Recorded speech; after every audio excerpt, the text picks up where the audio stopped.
Hi, this is Mason. And you're watching the 315 with Brian Higgins. Now it's time for Fran Brown's press conference. Here's Brian. Oh, Mason. No. Bad Mason. Mason's on staff now. He is an unpaid full-time employee in charge of general nonsense. So welcome in, chat, on a Monday. Devin, T-Takes, Jen. Am I missing anybody? Whoever else is there, whoever else is about to join us. In theory, we'll be bringing Fran Brown to you shortly here.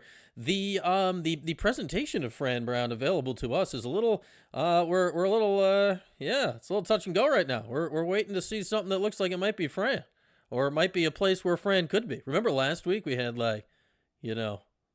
some sweet intro music, like we were in the club. We were okay. Maybe now we got there's life. There's life here from the other end. So maybe we got something here coming up. People were late getting things ready to go for Fran on a Monday, but lots to get into here. I do wonder what Fran's going to say that's any different at all today versus what we got the other day, because really, realistically, nothing has changed, I don't think, from Fran's perspective after the game. We'll see. I found it interesting. We were all here, hanging out late night. What's up, San Diego Cuse? We were hanging out late night on Saturday night, and, I think Fran, the Penn State job or any other jobs, that didn't come up after the game Saturday. That's nor, I imagine, will it come up today. The quarterback conversation is the main one that we'll probably have, and a lot of that was had after the game. So I wonder how the conversation will get advanced today, if it'll just be put off because it has already happened, or where we're at on things like that. But I think Fran was very forthright after the game. He said it without saying it, but he kind of said it. He's like, yeah, we don't have a quarterback. Now, someone's going to ask about Carney. You have to, it is the conversation about the team right now. I don't know. You review the film on Luke. There were 8 plays, whatever it was. There wasn't a lot of plays. He threw 3 passes. There's not a lot of anything at all to go on right now when it comes to basically anything. So we'll see on that. Collins, I mean, he's not it, but for everyone that wants to extrapolate the 30 seconds we saw of Carney in the last game, Carney didn't blow the roof off either. Otherwise, he wouldn't have come out of the game. They didn't trust Carney to snap the ball on 3rd and 9. So there we go. I'd say Matt R, inexcusable. He's a freshman. Sometimes it's hard to get a freshman ready. I don't know what's going on. It's one of these things where I would love to hear from Fran today, and I doubt we will. What's the plan here with, all right, is Ricky the guy, and you're just going to play Ricky? Because I still find it weird how that played out last game.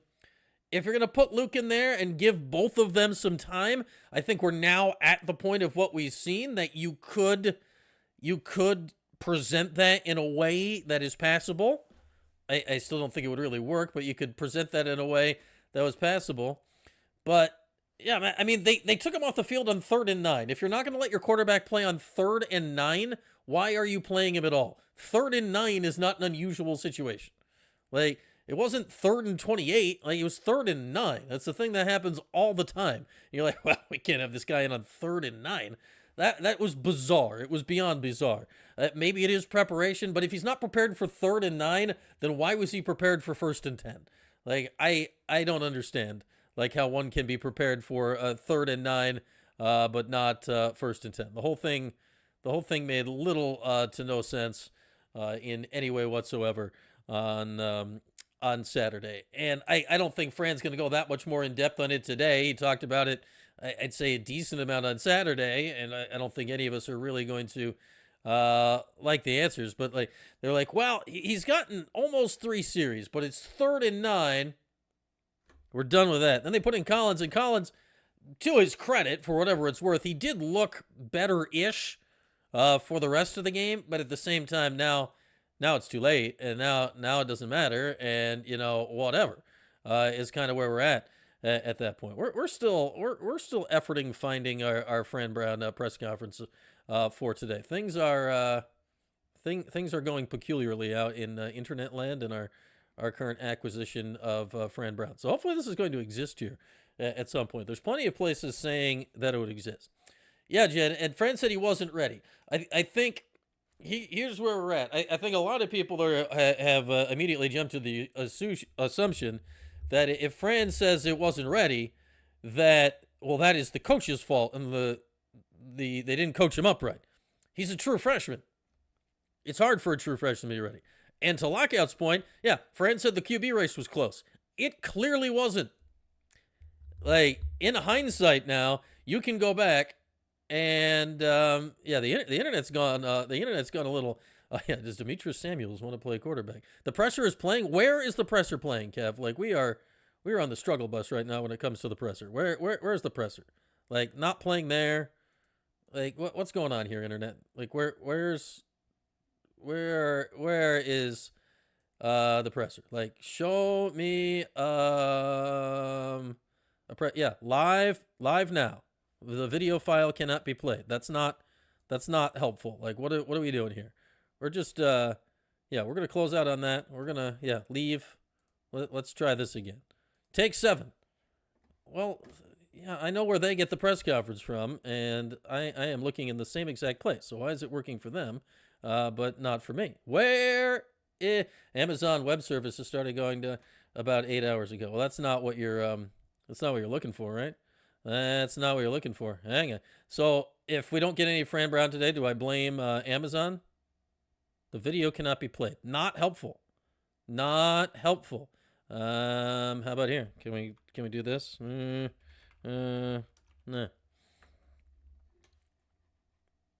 Well, yeah. Why do they have it and I don't have it?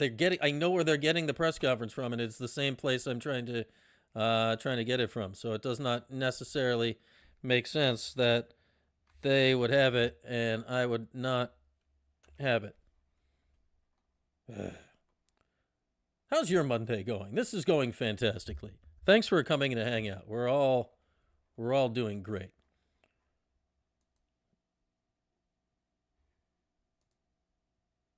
The video could not. Well, play it. How about instead of not be played? How about what? Yeah. Okay. Where? You gonna play the video here? Where's the video?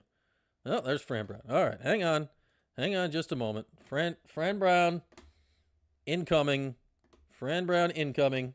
Here we go. Fran Brown incoming. Here's Fran. Here's Fran. Right, There's Fran. Fran. What it takes to keep getting up, right? It's not about how many times you fall. It's about how many times you get up.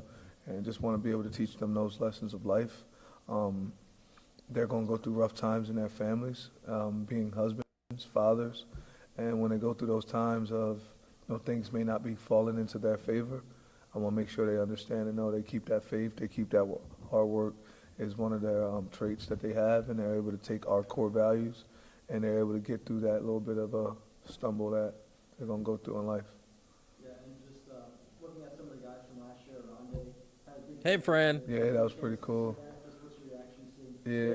Aronde gets. I watched the highlights of it. I don't get to watch other stuff because I'm watching the next opponent and finishing up with our other game. But I watched the highlights. I was hyped. Like, it was cool to see it. I mean, that's OG. And then I started thinking about, like, dang, he could have stayed in college one more year, right? You know, so I got from being really happy for him to, why'd you leave, chump? You know, but I was so thankful and happy for him that I got a chance to coach him. But it was amazing to see OG just be OG, right? He's a workaholic, so he deserves all that comes his way. Yeah. Lights broken in there today. It is a dark room.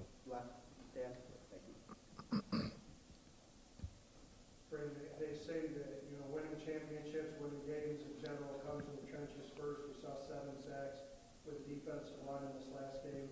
Just what you could see from the offensive and defensive line despite the previous game. Good for we're you, getting better. We're going to keep working on getting better. We went back to fundamentals from a defensive standpoint. That was something that we talked about early on, just being able to block destruction, being able to get off of blocks, being able to tackle better, and just playing together. Everybody has a gap. Everybody play your gap. count on the people next to you, right? And on the offensive line, you're going to keep doing the same thing. We're just going to keep growing, right? I think our team will keep getting better, and you'll see throughout the time. If you're watching football and you're only looking at the results, then you'll say, nah, they're not getting better. It's a loss, right? And I know that's what I'll be graded off of. But just as you watch the game and you go through it, you can see that the players are actually getting better. They're playing together more. They're going more. It's a new piece. They got a new quarterback, so now that's something new that they were just getting adjusted to Steve being the Q, and then now they got a new Q. So I think it'll all come together. It'll be right. That's all on me, right? I'm the leader of the program. I'm good. Like, I'm straight. I know what we need to do. I'll continue to keep my chin up. I'll make sure that I walk around and show them what it's like to follow someone who has the faith and believes and going to keep working hard. As long as they follow me, we'll be fine. As long as they keep their ears, like, closed to everything else outside, then they'll be straight. I had someone tell me last night to be like the conductor of the orchestra. Like, you ever went to orchestra, you know how he kind of just leads all of them and his back to the crowd and to everyone else. Like, that doesn't really matter. I want them to all have that same mindset and for us to all just be together, be on the same page. And if they follow me, we're going to be fine. And we'll be straight. Work some 4-4 time. Hang on a second. I'm trying things to make this a little bit better. Just a moment. Pause, please. Thank you. Hang on. Coming right back. There we go. Fran's back. Everything's okay. I mean, they still coming to practice. They butts off daily. You know, they're practicing extremely hard. And they're getting to grow their faith. They're getting a chance to face adversity all together. Like, the entire football team gets to face adversity together. Coaching staff, players, everything. When you get to do that together and you're able to pinpoint different things out that we'll learn and we'll be able to grow from, that we'll be able to have with us for the rest of our lives, that's a blessing right there alone. There's so many people that would point the blame and the finger, and they blame NIL or they blame other things when things aren't going right. Like, no, it's not that. It's just not our time. It's not our time at the moment. And as long as we keep swinging away, we keep coming to practice daily, we keep believing in each other, and we don't point the finger and we just stay, like, connected the way that we are, everything will work itself out. So I think the biggest piece for me to hang my hat on is being able to face adversity with the players at the same time. Like, a lot of us came in last year and we got to get out on the right speed and we won 10 games. We didn't have any major injuries at all towards our team.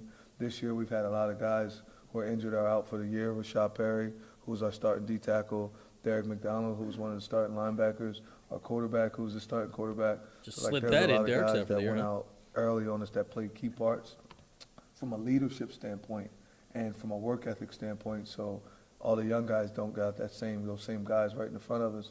And we all get to face adversity together, starting with myself, right? Like, we came in last year and it was rolling. At this time last year it was a different record, like 5-2 or something of that nature. And now it's a little bit opposite of it, but I'm thankful for the opportunity I get to lead this program and lead all the guys and be able to show them the best way to face adversity is head on, right? Don't run from it, just be there and be settled. It's very adverse to go on the road at the best team in the league when you're not playing well. The change you made for the defense at halftime of the SMU game, did that involve just like simplifying things, honing in on something? What would you attribute back then and thinking about that defense to be when you made that decision? For us to just be able to play fast and hit. Like, let's play fast, let's hit. Let's stay together, let's play fast, hit. Don't worry about what's going on the other side of the ball. Handle your own business. You know, it almost goes back to being a kid. Don't worry about what they got in that household. Worry about this household. And you handle everything, you do everything the right way, and good things end up happening to you. And just keep going. Keep working, keep going, keep getting up. Every day, if you get knocked down, get back up again, right? Just trust in our core values. Be Dart as much as you possibly can be all the time, and good things are happening. So that's what we've been doing. Coach E accepted my challenge. I'm in the defensive staff, and we've been there just working our butts off to make sure that we can get that done.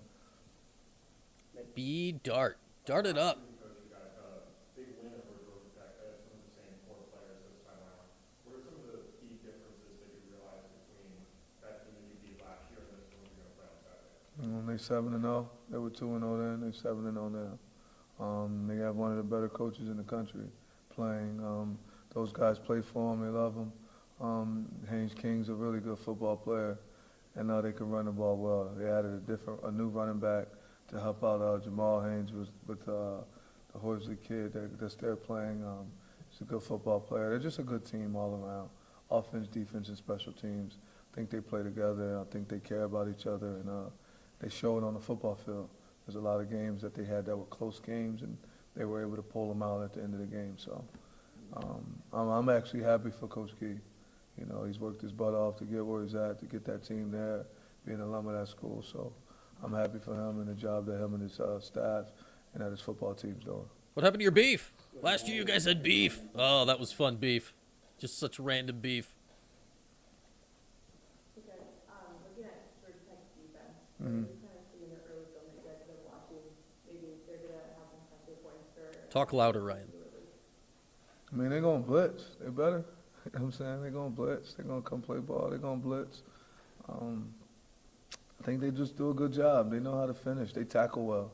I think their secondary tackles extremely well. They do a good job of tackling. I think the linebackers are tough. They play with an edge. I like watching those guys play in the D-line. They're athletic, right? They got some really good athletes up front.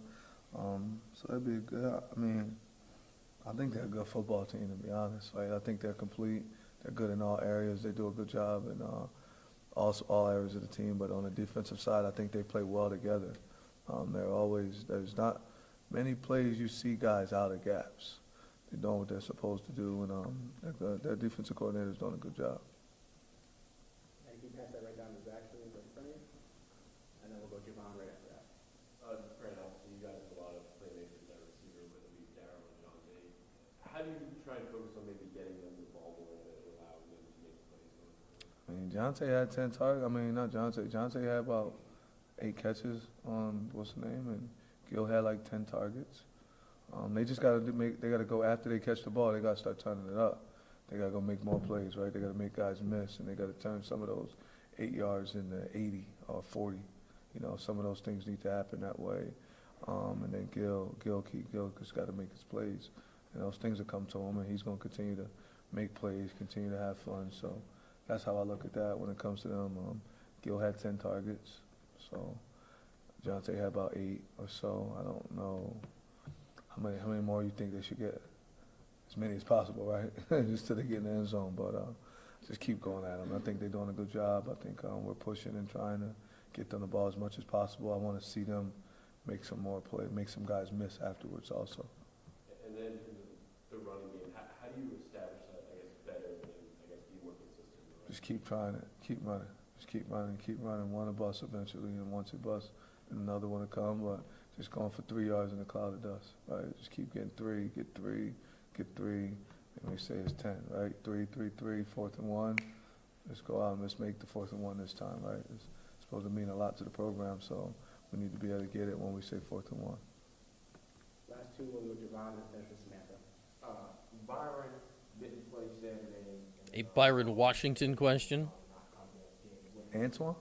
Memorial Day. Antoine came back in. You want that here? He played the rest of the game. Got you. Well, Austin and Byron. Do you have any updates on what? Byron's dealing with something that should be done in a second. You know, I think he was concussed, and I think Collins is day to day. Fred goes from like, I got to tell you, but it was his brain. You saw the silver win for him. What was that? They split time all the time. Like if you noticed all year, those dudes been splitting time. So we just felt as though at that moment, let's make sure we get Quell some reps. Quell's done a good job. They both practice well together, so we wanted to get the other guys some reps.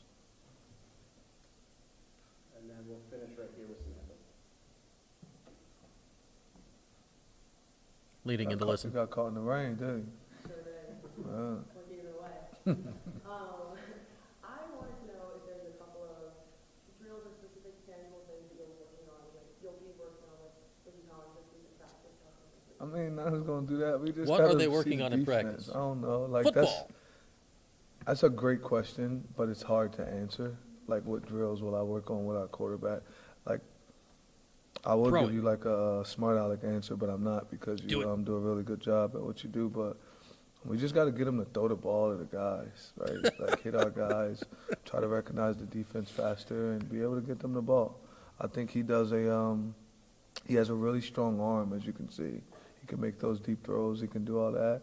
You just got to relax and make the throws. They're there for him to do it. The guys run the right routes.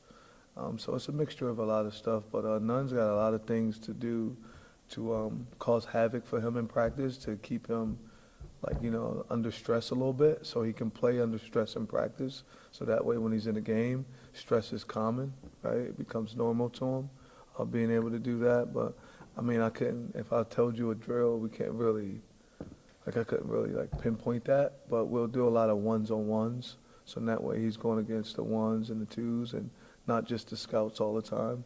We'll try to make it some good on good to give him a better chance of seeing it happen a little faster, if that answers. They're going to practice throwing the ball to the Syracuse players, not to the players that are on the other team. We like that. I think it's a solid idea with great merit.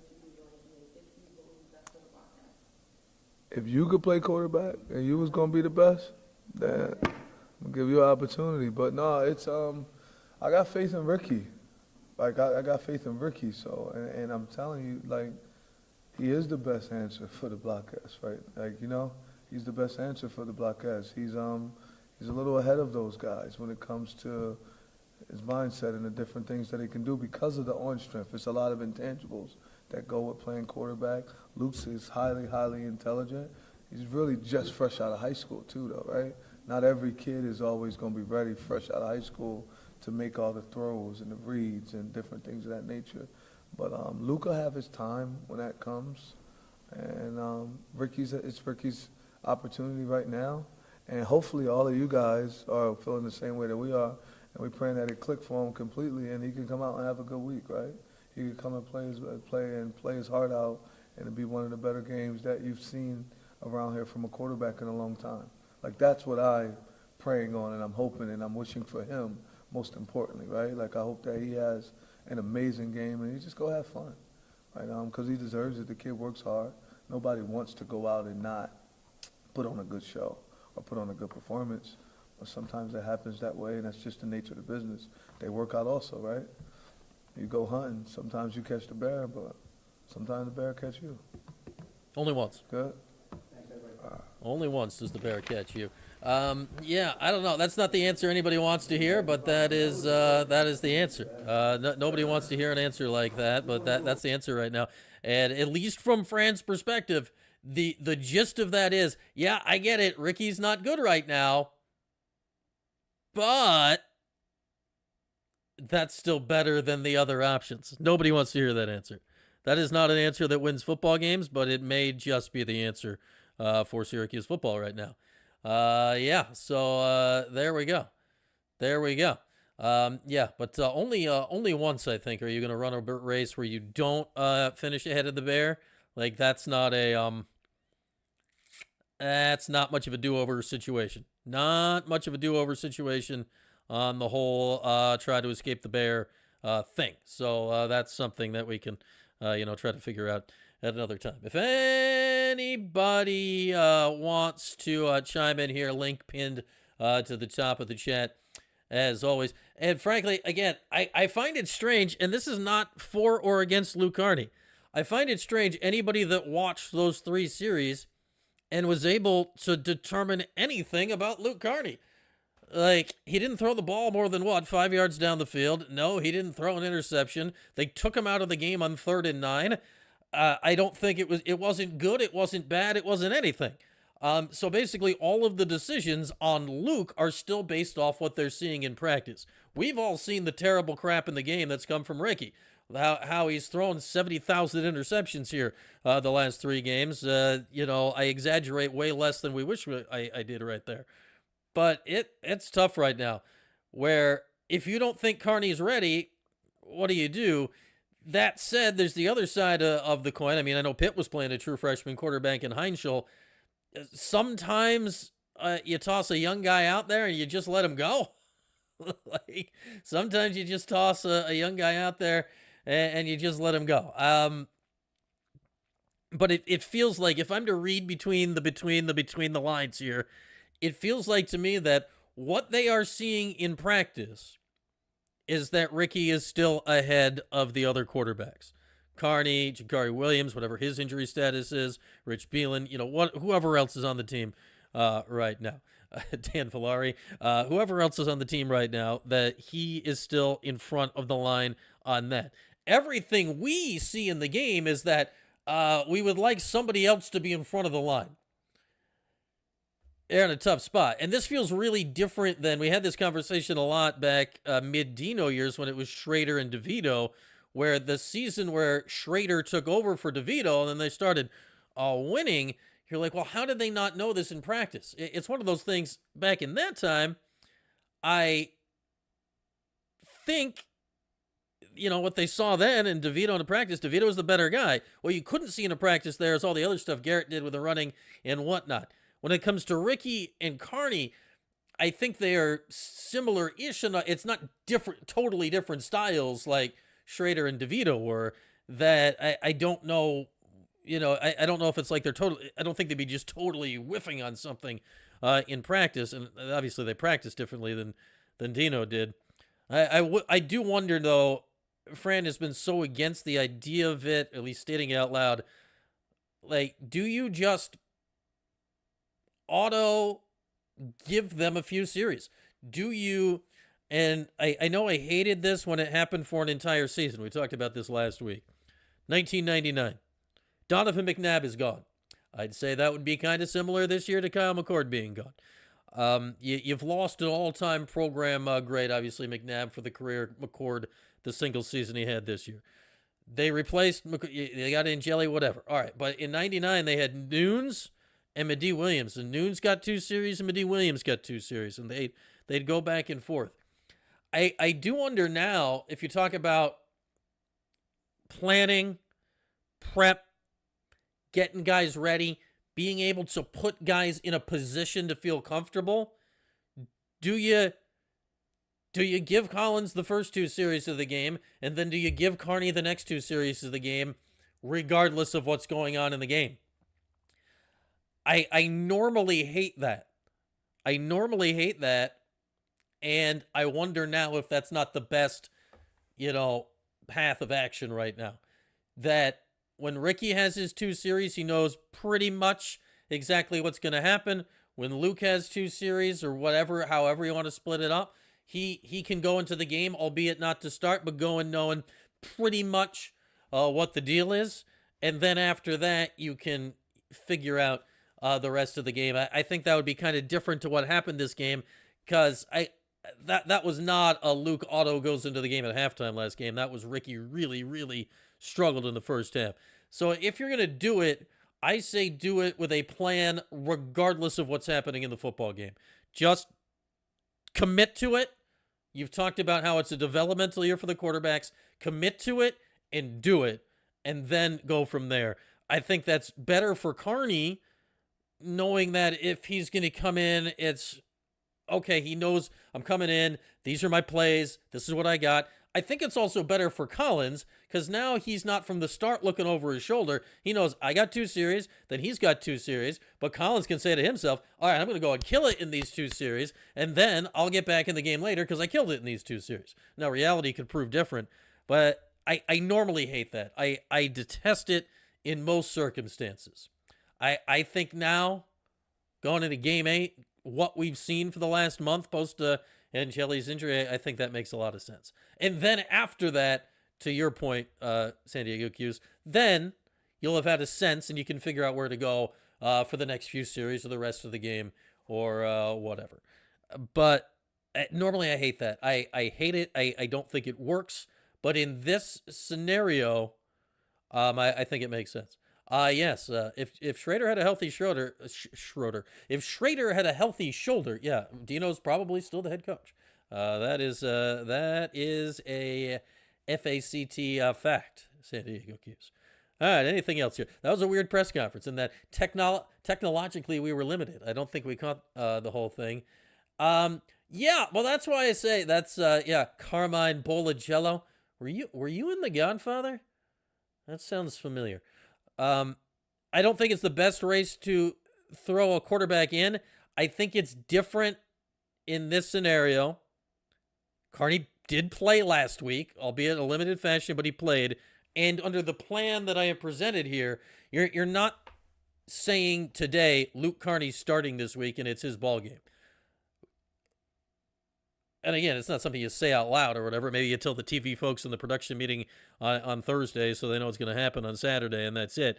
And this will be ESPN game Saturday at noon. Is that a fact? I got to look up, see who's on the old tele. We know you love Schrader, Kev. We know you're his biggest fan. But I think it's one where if Luke Carney is practicing all week, knowing he is going to get Series 3 in Series 4 of the ball game, that is a thing. I don't want to say it could work because this offense is not showing signs of working recently, but I think that is a way that you are putting both quarterbacks, knowing you're going to play both quarterbacks, in the best position to succeed. Good, bad, or otherwise, I think that's what that is. But normally I hate that. So the fact that I have now arrived at the point where I've taken something that I hate and determined that I think it's the best path to success, I think that tells us all what's going on with the Syracuse quarterback situation and the Syracuse offense right now, that I've decided that something I detest is the best idea. Yeah, do what you hate. Syracuse football 2025. That's where we're at. That's where we're at. All right. Anything else on this Monday? A couple of programming notes for the week. It's our goal with this show I'm doing with Jordan on weekdays to confuse everybody as to when and where it is. So we started it 2 weeks ago as Wednesday at 9. Last week we did Wednesday at 8, which in theory is going to be our time going forward. There's some Wednesday night basketball games. This week, there is a life scheduling conflict for several involved on Wednesday at 8. So Jordan and I currently right now clear the decks, clear your schedule. We plan on being with you right here Thursday at 8 o'clock. Thursday night at 8 o'clock to talk a little football. Basketball exhibition game is on Saturday. Still trying to figure out if... let me know, would you guys be up for a post-game show for that or not? We will have already done it earlier that day for football, so we'll mull that as the week goes along and let you know. Besides that, certainly do stay tuned on the old social medias throughout the week. We'll have plenty of stuff going on the Gram, on the Facebook, on the TikTok, on the Twitter, on the X, on the podcast, and whatever you want in life, it'll be going on somewhere. But thanks for hanging out here on this Monday, albeit technologically disturbed. We're blaming Amazon. That's just what we're going to roll with. We're going to blame all the people at Amazon, and that's fine by me. So get back to work, everybody. Thanks for hanging here on a Monday. We'll talk to you again, of course, throughout the week.